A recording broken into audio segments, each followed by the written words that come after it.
people you associate with, and there are people you minister to. There are people who make deposits into your life, and there are those who make withdrawals out of your life.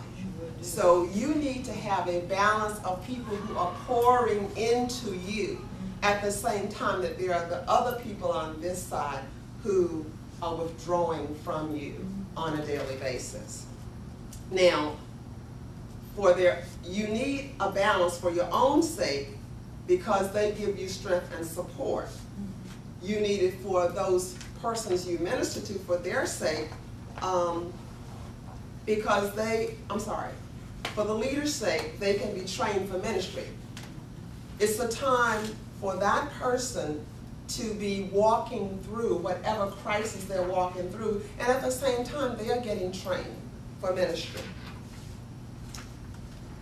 Jesus spent more time with the disciples than he spent with the crowds.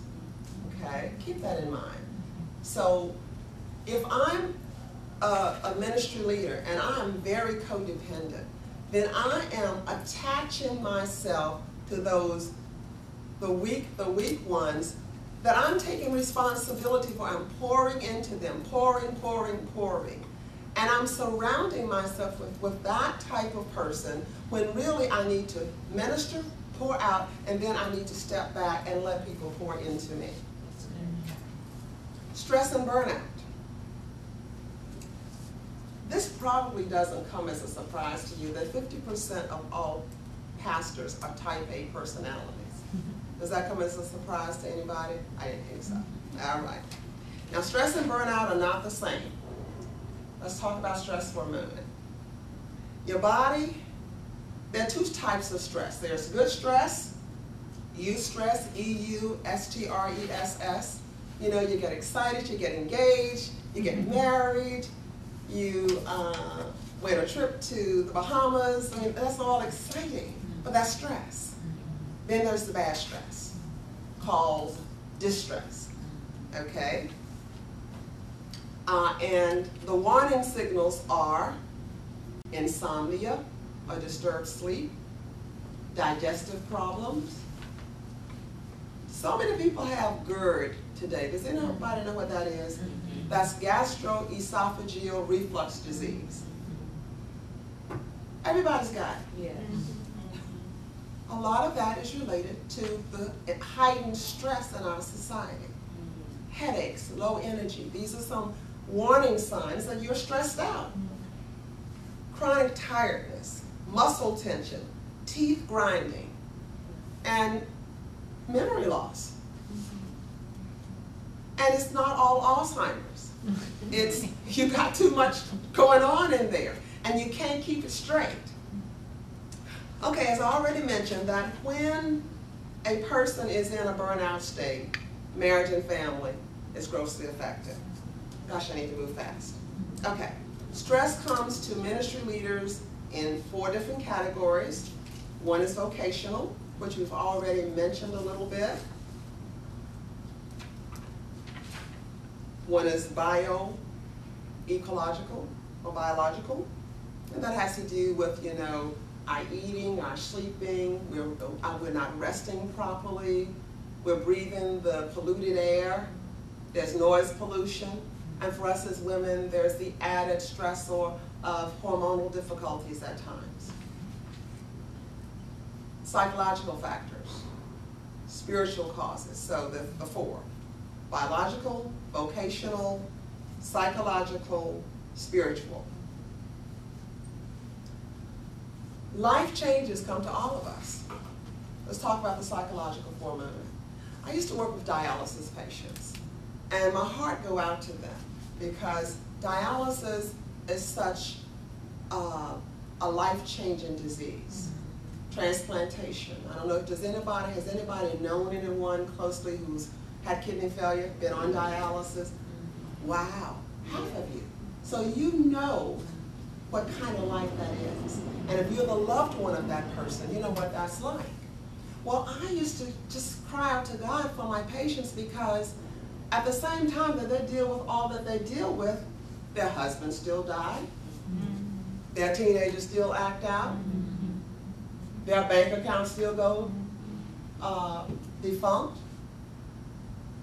They have bad relationships with their children. So other things happen to them. Children get grown and they move away.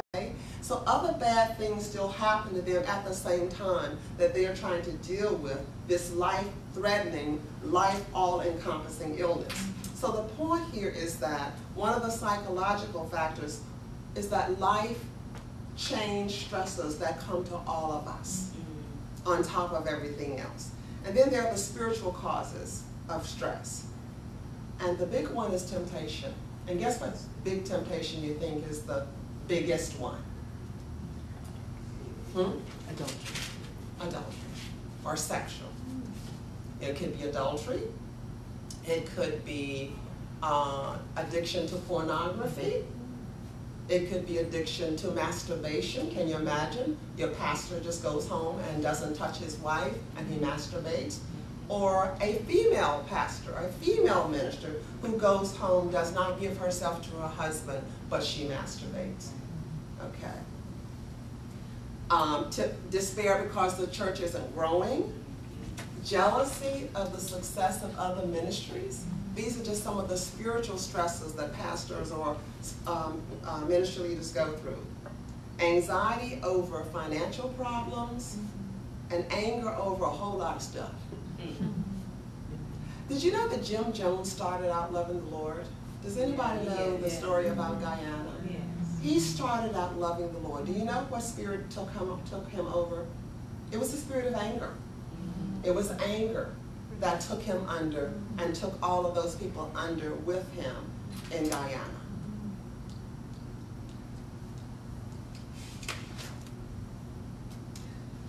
Dr. Archibald Hart, whose name I've mentioned before, he describes the signs and symptoms of burnout as the 5 Ds.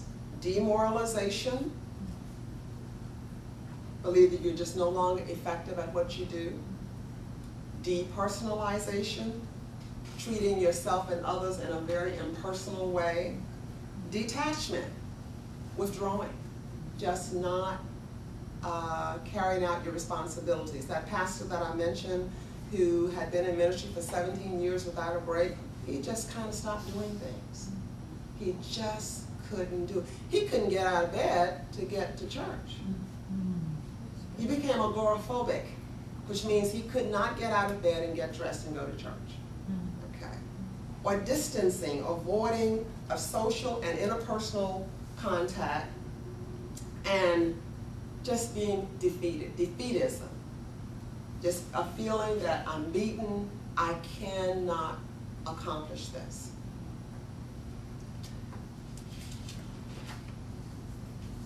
I'm one who always over-prepares, okay? So let's talk about prevention and cure. I have lots of examples to share with you. Well, let me just share this example of a female pastor that I saw.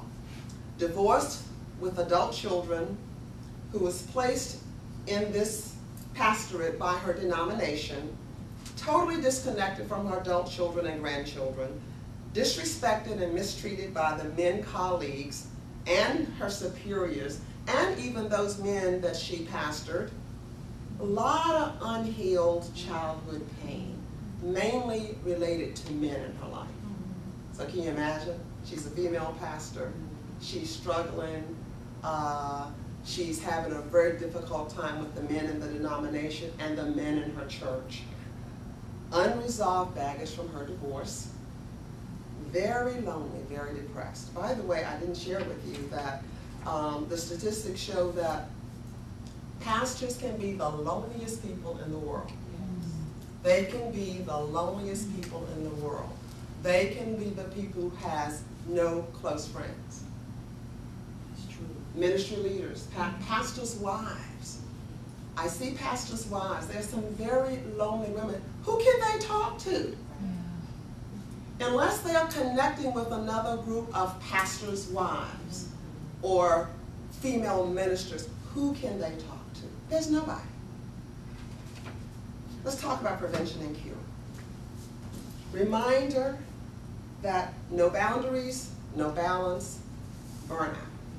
If you're burned out, whether you leave the ministry or whether you be restored in that ministry, you're taking your family, your wife, your children, your husband, your children, your grandchildren through that process.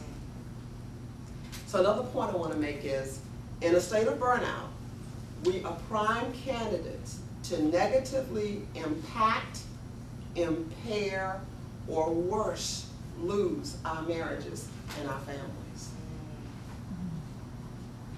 So how do you prevent? One, you love your God, you love yourself, you love your family. And one way that you love your God is that you know what His call is to you. What has He called you to do? Has He given you the gift of singleness like He did Paul? Has He given you the gift of singleness as He did Jeremiah? In Jeremiah 16:2, He told Jeremiah not to marry, not to have sons and daughters. Because that means if he married, he would have to devote time to wife and to children and to family. But if God has given you a spouse and He has given you children, then what do you need to do? Do you just put your wife or do you put your husband on the back burner so he'll take care of himself and the children will take care of themselves, but I'm going to go forth and do what God has called me to do? Unfortunately, there are people who do that. Not much wisdom, huh? Because if God has given you a husband and He's given you children, then that is your first ministry. Other than to God Himself, that is your first ministry. If you're single, then ministry to God, ministry to yourself comes before ministry to others. Because if you're not taking care of yourself, remember, then what do you have to give to those that you minister to? And how many of you know that God uses divorcees and unmarried people and unmarried people with children? Yes. I'm a witness. I'm a divorcee. God uses me. I don't say that arrogantly. I say that humbly, that I'm a divorcee.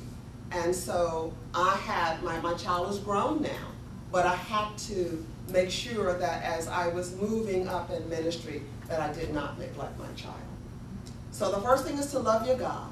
And the first thing in loving God is to know what He's called you to do. The second thing is loving yourself. Being loving and nice to yourself is managing your time in a way that takes care of you. And many people who are in ministry, and many codependent people, they don't know. That's a totally new concept. How do I take care of me? What does that mean? I love God. I'm just going to do what God's called me to do. And they're not thinking that I must take care of me so that I can stay healthy mentally, physically, spiritually, so that I can fulfill the call that God has called me to. So, Genesis 2, verses 1 through 3, on the seventh day, God rested. We're not expected to do more than God did, are we? Yeah. Are we expected to rest? Didn't Jesus come aside for a while to rest? Yes.